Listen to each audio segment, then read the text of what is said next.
चलो पीछे से खड़ा हो जाओ तो, चलो खड़ा हो, उठो।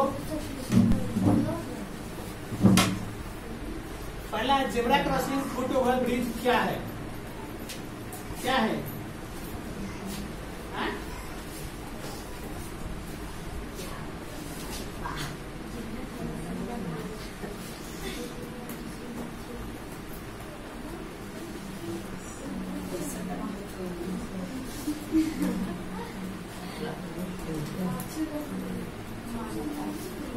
Zebra crossing foot over bridge क्या है? आखिरकार जेब्रा क्रॉसिंग क्यों बनाया जाता है? सड़क पर पार करने के लिए जेब्रा क्रॉसिंग बनता है। काहे बनाया जाता है? उनसे पूछ रहे हैं, काहे के लिए बनाया जाता है? जोर से बोलो। सुरक्षित पार करने के लिए फुट ओवर ब्रिज काहे के लिए बनाया जाता है? इसको ही पता नहीं है, फुट ओवर ब्रिज काहे के लिए बनाया जाता है? नहीं मालूम है? अजी काहे के लिए बनाया जाता है फुट ओवर ब्रिज? क्योंकि फुट ओवर ब्रिज से लोग पैदल पार करेंगे, और फुट ओवर ब्रिज न बनता है तो नीचे ट्रैफिक ज्यादा जाम हो जाता है, और नीचे जेब्रा क्रॉसिंग से लोग पार करेगा तो गाड़ी को रोकना पड़ेगा। इसलिए सरकार फुट ओवर ब्रिज बना देता है कि लोग अपना ऊपर से पार करते रहे, नीचे से गाड़ी चलते रहे, गाड़ी को रुकना भी नहीं पड़ेगा और लोगों को भी इंतजार नहीं करना पड़ेगा। हेमलेट का प्रयोग क्यों करना चाहिए? जोर से बोलो ना। क्यों? खा के नहीं आया है? खा के नहीं आया है? हेमलेट का प्रयोग क्या करना चाहिए?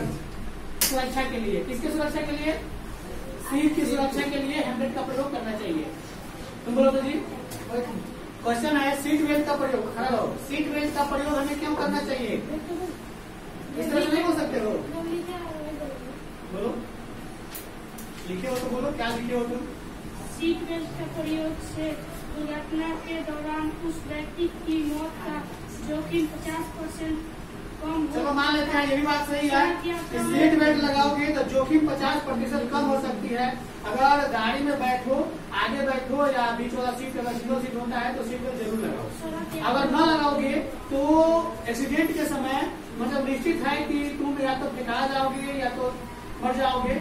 और गाड़ी जब एकाएक ब्रेक लेता है, इस समय गाड़ी में पावर ब्रेक होता है, एकाएक ब्रेक लेता है तो उस टाइम में भी मरने की स्थिति उत्पन्न हो जाती है, क्योंकि ब्रेक लेने पर व्यक्ति आगे की तरफ फेंका जाता है। तुम बोलो। खड़ा रहो। तेज गति में क्यों नहीं चलना चाहिए? इस तरह बोलो जैसे तुम जानते हो, भोजपुरी में बोलो ना, कोई दिक्कत नहीं है हमें।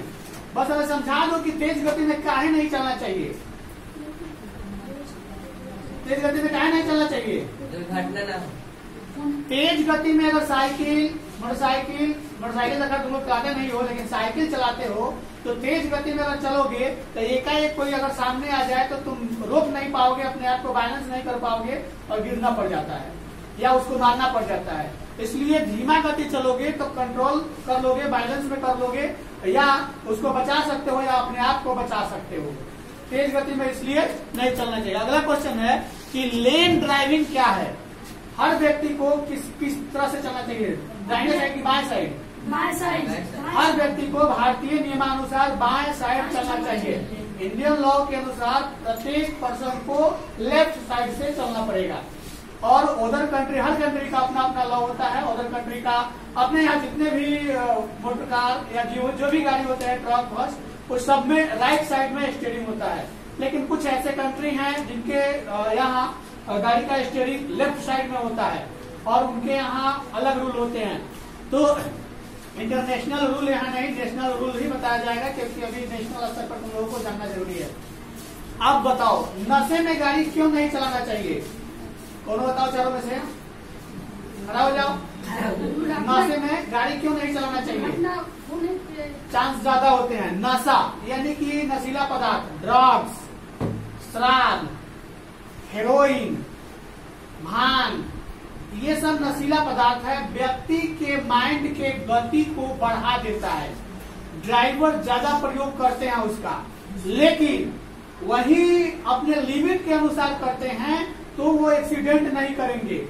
लंबी दूरी की गाड़ी चलाने वाले हर ड्राइवर नशा का प्रयोग करता है और करना उसके लिए जरूरी होता है, इसलिए कि उसे मतलब बिना पिए गाड़ी को स्पीड में चलाना मुश्किल हो जाता है। लेकिन हम सलाह नहीं देंगे कि पिए और न पीकर चलाने की कोशिश करें, अपने आप को स्थिति बनाने की कोशिश करें।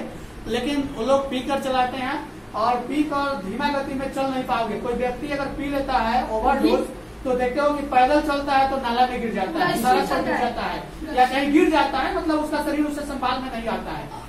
वही ड्राइवर कितना भी पी ले तो गाड़ी को संभाल लेता है, लेकिन वो गलत है। कब तक संभालेगा? क्योंकि हमेशा तो गाड़ी स्पीड में नहीं चलेगा, कभी ना कभी तो धीमा करना पड़ेगा गाड़ी, और धीमा करते वक्त हाथ कांपने लगता है या माइंड काम नहीं करता है, व्यक्ति को गिरना पड़ जाएगा और एक्सीडेंट होगा, या तो किसी को ठुकना पड़ जाएगा या तो खुद कहीं गाड़ी लेकर पलटना पड़ जाएगा। तो खड़ा हो, नीचे मत देखो, हिम्मत निकालो। स्टॉप लाइट, कहीं कहीं लिखा होता है स्टॉप। रेलवे क्रॉसिंग के पास जाओगे तो स्टॉप लाइट लगा होता है। काहे के लिए लगा होता है? क्योंकि वहाँ जब तक सिग्नल न मिले तब तक पार नहीं करो, रुकना होगा। यानी स्टॉप लाइट रुकने का आदेश देता है, हरा लाइट तुम्हें बढ़ने का आदेश देता है, पीला लाइट तुम्हें तैयार होने का, मतलब अब तैयार हो जाओ, अब ट्रैफिक मतलब खाली हो खुलने वाला है, अब निकलने के लिए रास्ता मिलेगा। रेड लाइट जो होता है वह स्टॉप करने के लिए रुकने का आदेश देता है। और कभी भी रोड के किनारे किनारे बोर्ड लगा होता है, उस बोर्ड को देख कर ही अपने गाड़ी को टर्न लेना चाहिए या अपने गाड़ी को स्पीड में, कहीं लिखा रहता है स्पीड लिमिट 20 किलोमीटर पर घंटा, यानी कि 20 किलोमीटर का रफ्तार से वहां चलना होगा। कहीं लिखा रहता है कि 80 किलोमीटर लिमिट, मतलब 80 किलोमीटर प्रति घंटा। कहने का मतलब स्पीड यहाँ 80 का चलना पड़ेगा तुम्हें। एक्सप्रेस वे पर 2 चक्का 4 चक्का मतलब नहीं चलने देता है, 2 चक्का, और ट्रैक्टर नहीं चलने देगा। मतलब ऐसा जो गाड़ी जो धीमा गति में चलता है उसको नहीं चलने दिया जाता है, क्योंकि उस पर जो गाड़ी चलेगा 80 प्लस में चलेगा, 100 प्लस में चलेगा। तो ये जो छोटे मोटे ग्रामीण रोड होते हैं उसमें 10, 20, 10, 20, अधिक से अधिक 30, बस 40 पर लिमिट है, 40 के आगे नहीं जाना है। किसी का तो 80-50 जाता है लोग, मैंने क्लास जाता है लोग तो वहीं गिरता है लोग, या किसी को ठोक देता है लोग, या खुद को एक्सीडेंट कर लेता है लोग। अभी तो बिहार में सबसे अधिक एक्सीडेंट होता है। सबसे अधिक एक्सीडेंट से मरने का कारण ये है कि बिहार में बिना नियम को जाने और कम उम्र के बच्चे गाड़ी चलाना शुरू कर देते हैं, और वहीं किसी को गाड़ी का स्पीड देखते हैं कि हम 100 का चलाते हैं, 150 का चलाते हैं, ये नहीं कहते हैं कि हम अपना स्पीड यानी हम कंट्रोल कर पाएंगे या नहीं, और बस उसी में उड़ जाते हैं। तो खड़ा हो जाओ। हेमलेट क्यों पहनना चाहिए?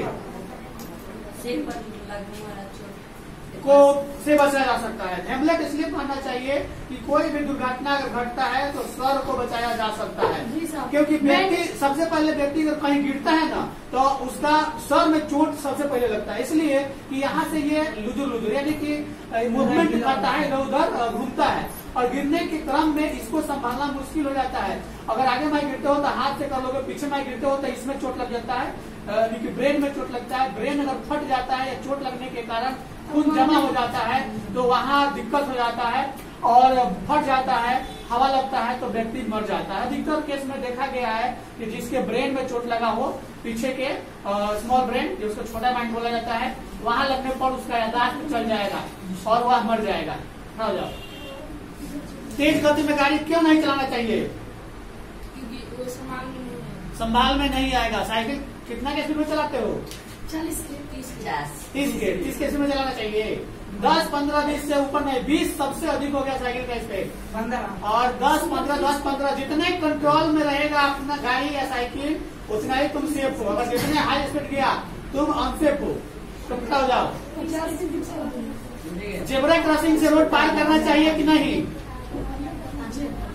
ओवर ब्रिज जो बनाया जाता है, ओवर फुटवे यानी कि फुट ओवर ब्रिज यहाँ बताया गया है, तो उस पर आदमी चलता है कि जानवर चलता है? जानवर ऊपर फुट ओवर ब्रिज पर काहे हो जाएगा? जानवर का डिजाइन में पार करता है।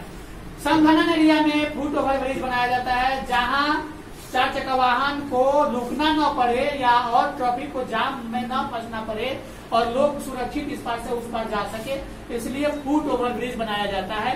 जेब्रा क्रॉसिंग जहाँ कम संख्या होता है वहाँ बनाया जाता है, नीचे से लोगों को पार करने के लिए, वहाँ 2 मिनट के लिए गाड़ी रोका जा सकता है।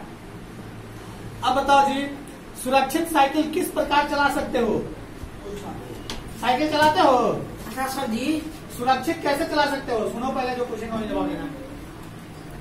कैसे चला सकते हो सुरक्षित? दूसरे के साइड में जाकर सुरक्षित चला सकते हो? अपने साइड में सुरक्षित कर सकते हो?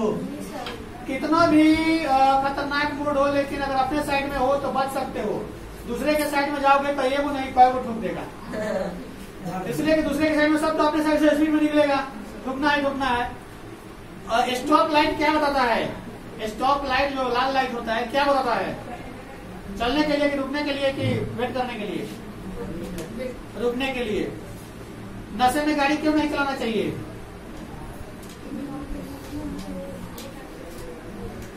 एक आदमी दूसरा दिख देता है। नशे में गाड़ी, नशा माइंड के स्पीड को बढ़ा देता है और गाड़ी थोड़ा सा स्लो मोशन में एक्सीडेंट जल्दी हो जाता है। और अगर स्पीड मोशन में रहता है तो तनी कंट्रोल में रहता है, इसलिए दिमाग का स्पीड और गाड़ी के स्पीड को कंट्रोल किया जा सकता है। लेकिन देखते हो नशा में कोई व्यक्ति अगर पैदल भी चलता है तो डूबते रहता है, अगर नशा में तेज चलेगा तो नहीं गिरेगा, क्योंकि माइंड के स्पीड के अनुसार अपना काम करेगा। आगे बताओगे तेज गति में हमें क्यों नहीं चलना चाहिए जी? तेज गति में क्यों नहीं चलना चाहिए? दुर्घटना हो सकती है। दुर्घटना से बचने के लिए हमें अपने कंट्रोल वाले स्पीड में चलना चाहिए, चाहे साइकिल हो या गाड़ी हो। गाड़ी पर बैठकर सीट बेल्ट क्यों लगाना चाहिए? सीट बेल्ट काहे लगाना चाहिए? 4 चक्कर पर कभी बैठना पड़े तो सीट बेल्ट जरूर लगा लेना। जी सर। इसलिए लगा लोगे कि आजकल की गाड़ी में पावर ब्रेक आ रहा है, कहीं कोई जानवर एकाएक आ जाए, कोई आदमी एकाएक आ जाए तो पावर ब्रेक मार देता है, उस स्थिति में शीशा खोल के तो बाहर निकल जाओगे, पता चलेगा कि हमें हेलमेट का प्रयोग क्यों करना चाहिए? सिर को बचाने के लिए। सिर सबसे कीमती भाग है शरीर का। अगर शरीर का हाथ पैर टूट जाता है तो लोग तनी सुरक्षित जी पा लेते हैं, लेकिन अगर शरीर किसी का फट जाए, कट जाए तो जीना मुश्किल हो जाता है। अच्छा सर। सारे शरीर को कंट्रोल करता है कौन सा? माइंड। अगर सिर बचा रहेगा तो सब कुछ बचा हुआ है। तो बोलो जी, साइकिल कितने के स्पीड में चलाते हो? 30 के स्पीड में चलाते हैं। एक्सीडेंट कहीं हुआ है? नहीं हुआ है, क्योंकि साइकिल तुम्हारे कंट्रोल में था, इसलिए एक्सीडेंट नहीं हुआ। अगर कंट्रोल में नहीं रहेगा कोई भी साइकिल गाड़ी तो तुम्हें एक्सीडेंट होना ही होना है। तो बोलो जी, तेज गति में गाड़ी क्यों नहीं चलाना चाहिए? गिरने का डर भी होता है, गिर भी जाएंगे, किसी को ठोक भी देंगे, इसलिए तेज गति में गाड़ी हमें नहीं चलाना चाहिए, साइकिल नहीं चलाना चाहिए। हमेशा अपने साइड में चलना चाहिए। ये होना चाहिए कि नहीं? अगर अपने साइड में नहीं चलोगे तो मेरा क्या जाएगा? हमारा काम है बताना, समझाना। अगर गलती करते हो तो पिटना। अगर तुम लोग गलती करोगे रोड पे जाके तो किसका जाएगा? मेरा जाएगा। आज वो किसका टूटेगा? मेरा। बस इतना ही रहने दो आज।